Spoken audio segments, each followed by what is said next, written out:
Kyle Costigan's job as the Badgers' right guard is to protect those on his side, but 6 months ago on Valentine's Day, there was nothing Costigan could do when he received a phone call from his sister delivering some bad news about his mother, Sandy.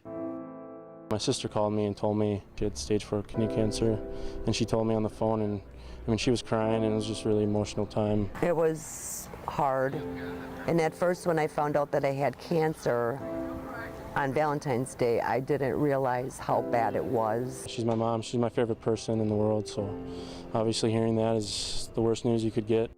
Costigan was left feeling empty, pondering on whether he could continue with the sport that keeps him away from family. But to his mom, Sandy, there was only one option. The first thing my mom said to me was like, Kyle, don't let this, like, obviously this is difficult, and you just have to do your own thing, and this is what you have to do. You have to play football.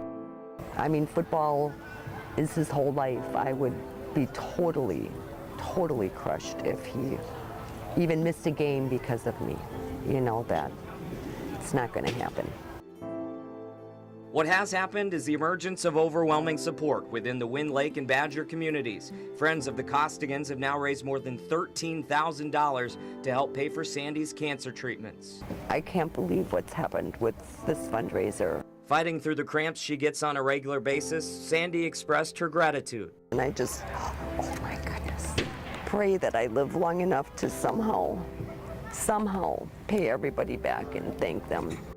Costigan was dealing with his own pain back in Madison, but his team has helped lift his spirits. So many guys that you talked to once or twice before, and they come up to you, put your arm around you, and say, hey man, sorry to hear about it. It's unbelievable how a whole team can kind of rally around you. And now Kyle is playing with a new purpose every time he puts on the helmet. He's of course playing for Wisconsin, but now he's also playing for Mom.